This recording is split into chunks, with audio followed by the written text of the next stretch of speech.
नमस्कार मंडळी, जनललकारीच्या या महत्त्वपूर्ण व्हिडिओमध्ये आपलं स्वागत आहे. आज आपण नोव्हेंबरमध्ये जो आपण व्हिडिओ बनवला होता की 2026मध्ये कांद्याचे भाव हे कसे असतील, त्या व्हिडिओमध्ये स्पष्ट शब्दात सांगितलं होतं की 2026मध्ये जुलै महिन्यानंतर भाववाढ अपेक्षित आहे. आणि त्याचनुसार अलीकडच्या 1 ते 1.5 महिन्यामध्ये आपण महाराष्ट्रातील महत्त्वाच्या कृषी उत्पन्न बाजार समित्यांमध्ये कांद्याची दरवाढ ही पाहतो आहे. आता आपण जो अंदाज बांधला होता आणि तो खरा कशामुळे ठरला ही गोष्ट आपण समजून घेऊया. कांद्याचे भाव मुळातच या 2 महत्त्वाच्या मुद्द्यांवरती, निकषांवरती ठरतात. पहिला मागणी आणि पुरवठा, आणि दुसरा सरकारी हस्तक्षेप. पहिलं सूत्र हे बाजारपेठेचं सूत्र आहे, जे एकदम सामान्य आहे. जर जास्त प्रमाणामध्ये पुरवठा झाला आणि मागणी स्थिर असेल तर भाव पडणार. जर मोठ्या प्रमाणावरती मागणी आहे आणि पुरवठा कमी असेल तर भाववाढ होणार. कमोडिटी मार्केटचा हा नियम पण हे सांगतो की जर थोड्या प्रमाणामध्ये जरी मागणी पुरवठा हे संतुलन बिघडलं तर खूप मोठ्या प्रमाणावरती भाववाढ तरी होईल किंवा भाव एकदम खाली तरी येतील. म्हणजे सामान्यतः 100 किलोची जर मागणी असेल आणि तुम्ही 95 किलो दिला तर भाव स्थिर राहतील.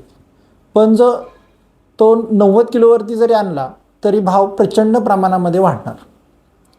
तसंच आहे, पुरवठा हा जर थोडा जरी कमी झाला तरी भाववाढ ही प्रचंड प्रमाणामध्ये होते. हाच कमोडिटी मार्केटचा नियम आहे.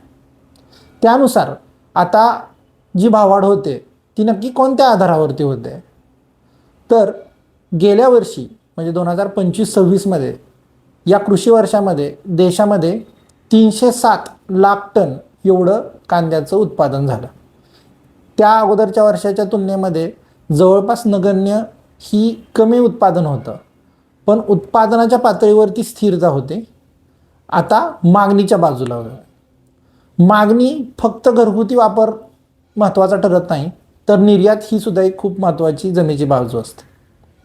आणि सामान्यतः ह्या इराण युद्धाच्या नंतर किंवा इराण युद्धाच्या समाप्तीनंतर जेव्हा आंतरराष्ट्रीय व्यापार निवळला आहे तेव्हापासून निर्यात मोठ्या प्रमाणावरती होते आणि सरकारने त्याच्यावरती अजून तरी निर्बंध लावलेले नाहीत. म्हणजे 307 लाख टनापैकी जवळपास 15 लाख टन हे निर्यातीसाठी कांदा गेला आहे आणि ती निर्यात नक्कीच चांगली आहे. त्या 15 लाख टनापैकी 10 लाख टन एकट्या महाराष्ट्रातून कांद्याची निर्यात झालेली आहे. आता दुसरं महत्त्वाचं म्हणजे की हा जो पुरवठा आहे 307 लाख टनाचा, त्यापैकी काही पार्ट किंवा काही त्यातला भाग हा नासधूस आणि कांदा नासाडीमध्ये जातो. यासाठी 2 महत्त्वाचे मुद्दे असतात. एक म्हणजे खूप मोठ्या प्रमाणावरती उन्हाळा, आणि जास्तचा उन्हाळा असेल तर कांद्याचे गुणवत्तापूर्ण असं उत्पादन होत नाही आणि कांद्याची नासाडी होते. या वर्षी सामान्यतः खूप जास्त उन्हाळा जरी असला तरी कांद्याची नासाडी ही सुद्धा सामान्यताच आहे. जास्त नासाडी झाली असं कुठंच नाही. पण दुसरी एक महत्त्वाची गोष्ट आहे ती म्हणजे जो मान्सून आगमन होतं महाराष्ट्रामध्ये पहिल्या किंवा दुसऱ्या आठवड्यामध्ये जूनच्या, ते यावर्षी 3ऱ्या किंवा 4थ्या आठवड्यापर्यंत लांबलं आणि जुलै महिन्यामध्ये मान्सूनचं आगमन झालं आणि खरीपातील कांदा लागवड ही जवळपास 1 ते 1.5 महिना ही उशिरा आहे. म्हणजे पुरवठ्याच्या बाजूला विस्कळीत असणारे घटक 2 आहेत.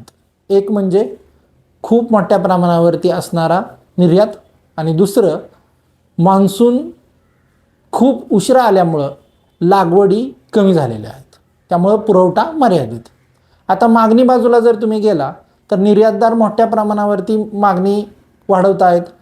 याबरोबरच नाफेड ही जी सरकारची संस्था आहे ती संस्थासुद्धा मोठ्या प्रमाणावरती कांदा खरेदीकडे यावर्षी वळणार होती, पण तोपर्यंतच भाववाढ झाली. म्हणजे सामान्यतः 3 लाख टन एवढं नाफेड करून खरेदी करायची होती, त्यांनी नंतर टार्गेट रिवाईज करून 2 लाख टनावरती आणलं आणि प्रत्यक्षामध्ये फक्त 1 लाख टन एवढीच नाफेड करून खरेदी झालेली आहे. याचं कारण म्हणजे भाववाढ. सुरुवातीला 12.5 रुपये, त्याच्यानंतर 16.5 रुपये, आणि आता अलीकडे जवळपास 21 रुपये 25 पैसे या दराने नाफेड करून खरेदी होते. नाफेड मुळातच एक सरकारी संस्था आहे आणि तिचं काम कांद्याचे भाववाढ नियंत्रणात ठेवणे हे आहे. तर या सर्व गोष्टींचा जर तुम्ही विचार केला तर कांद्याचा पुरवठा हा कमी आहे आणि मागणी मात्र जास्त आहे.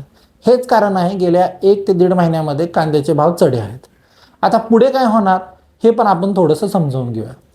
दुसरं जे महत्त्वाचं सूत्र मी तुम्हाला सांगितलं होतं, बाजारभाव कांद्याचे ठरवतं ते म्हणजे सरकारी हस्तक्षेप. जर पुढच्या 1.5 ते 2 महिन्यामध्ये सरकारने मोठ्या प्रमाणावरती हस्तक्षेप केला नाही आणि आहे तीच परिस्थिती पुढं चालू राहिली तर कांद्याची भाववाढ खूप जास्त प्रमाणावरती होणं अपेक्षित आहे.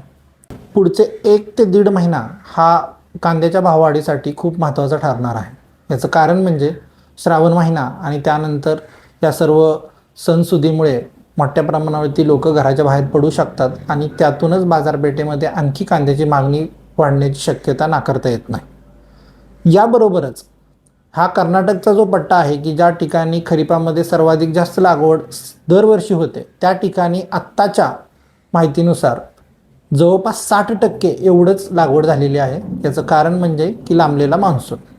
म्हणजे पुरवठ्याच्या बाजूला अजून तरी कुठेही ठोस असं चांगली बातमी नाही आहे आणि त्यामुळं येणाऱ्या काळामध्ये पुरवठा कमी मर्यादित या कारणामुळे भाववाढ होऊ शकते. तसेच भाववाढीच्यासाठी आणखी महत्त्वाची गोष्ट ती म्हणजे बाजारपेठ ही कशा पद्धतीने या सर्व गोष्टींकडे पाहते. त्याला आपण सेंटिमेंट्स म्हणतो. म्हणजे काय की जर भाववाढ होणारच आहे आणि ज्यांच्याकडे आता साठवणुकीचा कांदा आहे आणि त्याची गुणवत्ता अजून तरी खालावलेली नाही तर ते लोक अजूनही 15 दिवस किंवा महिनाभर थांबू शकतात. म्हणजे पुरवठा आणखीच कमी किंवा आणखीच विस्कळीत होऊ शकतो. त्यातून परत एकदा भाववाढ होणार. हेच सूत्र उलटं पण असतं की ज्यावेळेस भाव कमी पडत असतात, खूप कमी असतात, त्यावेळेस लोक लवकरात लवकर बाजारपेठेमध्ये कांदा आणतात आणि भाव अजूनच कमी होऊन जातात. आता चढेची बाजू आहे, भाववाढ ही होणारच आहे. त्यामुळे शेतकऱ्यांनी साठवणूक केलेला कांदा हा टप्प्याटप्प्याने थोडा थोडा आणणं अपेक्षित आहे. दर 15 दिवसाला तुमच्याकडचा जो साठा आहे तो 25% बाजारपेठेमध्ये आणा. म्हणजे जेणेकरून तुम्हाला अपेक्षित असा बाजारभाव पण मिळेल आणि तुमची जी आर्थिक गरज आहे ती पण तुम्ही भागवू शकता. त्यामुळे शेतकऱ्यांनी येणाऱ्या काळामध्ये भाववाढ ही होणारच आहे. पण तरीसुद्धा साठवणूक केलेला कांदा हा मोठ्या प्रमाणावरती एकदम न आणता तो टप्प्याटप्प्याने पुढच्या दर 15 25 ते 30% अशा पद्धतीने आणा आणि पुढच्या 1.5 ते 2 महिन्यामध्ये जी मोठ्या प्रमाणावरती भाववाढ होणार आहे त्याचा शेतकऱ्यांना लाभ मिळू देत. हे सर्व होत असताना सरकारला मात्र एवढी विनंती आहे की जर कांद्याचे भाव अगदी 60-70 किंवा 100च्या घरात जर गेले तर बाजारपेठेमध्ये हस्तक्षेप न करता चढे भाव हे चढेच ठेवले पाहिजेत जेणेकरून आपल्या बळीराजाला त्याचा फायदा होईल. नाहीतर जेव्हा भाव 2 ते 3 रुपये असतात तेव्हा सरकारचा पूर्ण कांदा उत्पादक शेतकऱ्याकडे कुठलाही त्यांना मदतीचा हात मिळत नाही. पण जेव्हा भाववाढ होते त्यावेळेस मात्र मोठ्या प्रमाणावरती निर्यात बंदी आणणे, साठवणुकीवरती नियंत्रण, व्यापाऱ्यांवरती धाडी या सर्व गोष्टींचा वापर सरकार करतं आणि शक्य असेल तितक्या बळाचा वापर करत बाजारपेठेमध्ये हस्तक्षेप करत भाववाढ रोखण्यामध्ये यशस्वी होतं. तसं होऊ नये हीच सरकारला विनंती. येणाऱ्या काळामध्ये भाववाढ ही होणारच आहे. पुढच्या काळामध्ये आणखी काही बदल झाल्यास आपण नक्कीच बोलूया. धन्यवाद.